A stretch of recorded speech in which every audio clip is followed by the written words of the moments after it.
the place into which my valet had ventured to make entrance, rather than to permit me, in my desperately wounded condition, to pass the night in the open air. Was one of those piles of commingled gloom and grandeur which have so long frowned upon the Apennines.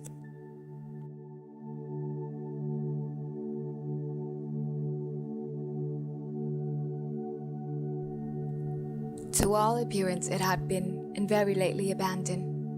We established ourselves in one of the smallest and least sumptuous furnished apartments. It lay in a remote turret of the building. Its decorations were rich, yet tattered and antique.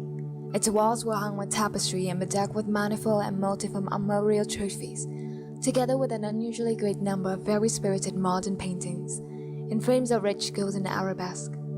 In these paintings, which depended from the walls not only in the main surfaces, but in very many nooks which the bizarre architecture of the chateau rendered necessary.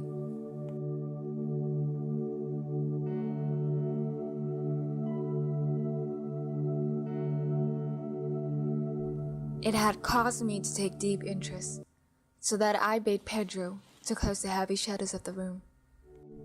I felt the perusal of a small volume which had been found upon the pillow, and which purported to criticize and describe the paintings.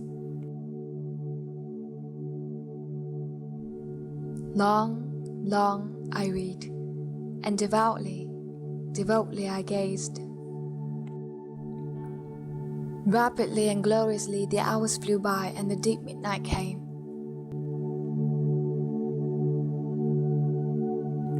The position of the candelabrum displeased me, and outreaching my hand with difficulty, rather than disturb my slumbering valet, I placed it so as to throw its rays more fully upon the book.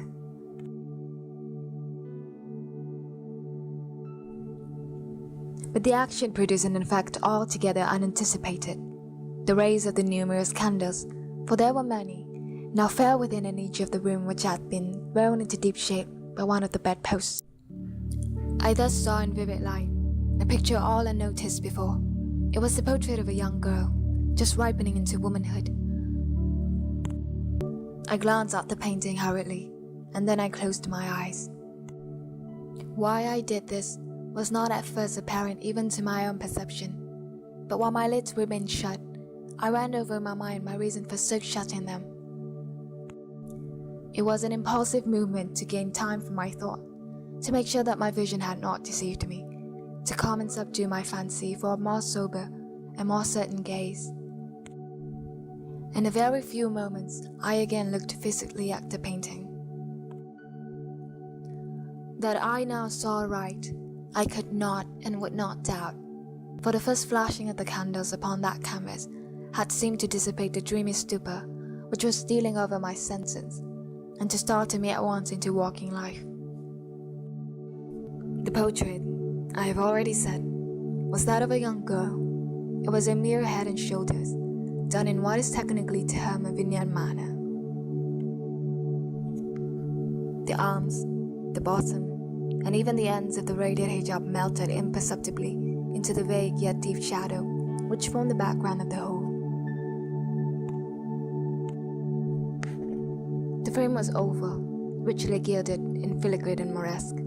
As a thing of art, nothing could be more admirable than the painting itself. I saw eagerly the volume which discussed the paintings and their histories.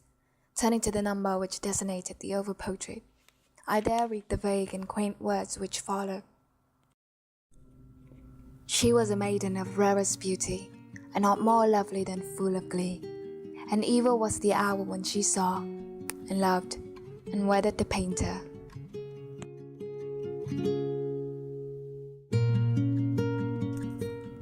He, passionate, studious, austere, and having already a bride in his art.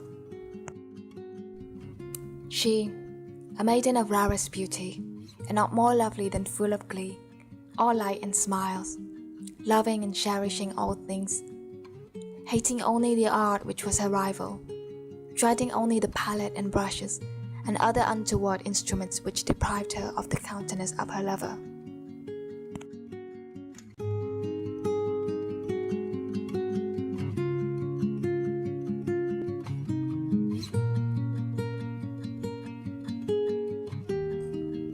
But he, the painter, took glory in his work, which went from hour to hour and from day to day.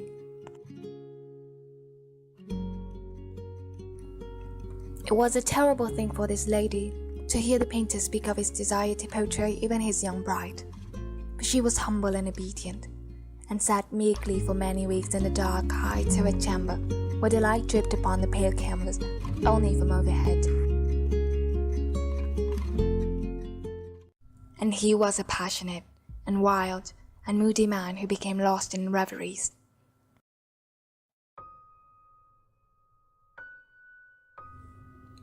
He could not see that the light which fell so ghastly in that lone turret withered the health and the spirits of his bride.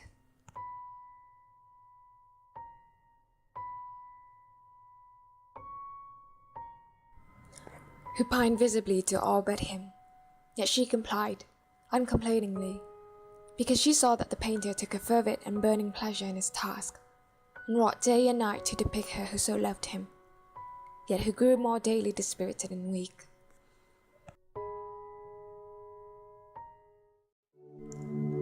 As the painter drew nearer to his conclusion, no one was allowed into the turret.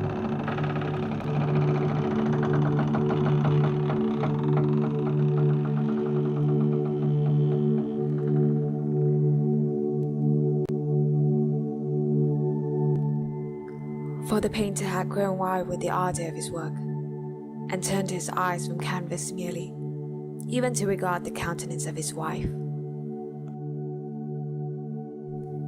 And he could not see that the tint which he spread upon the canvas were drawn from the cheeks of her who sat beside him.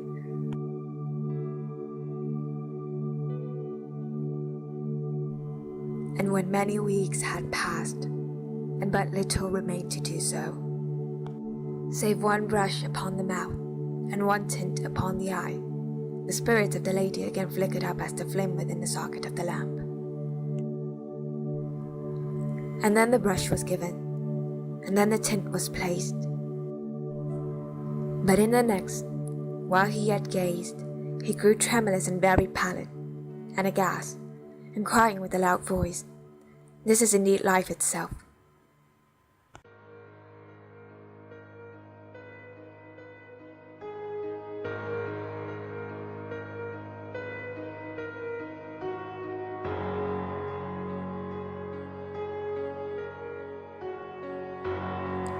Turned suddenly to regard his beloved. But she was dead.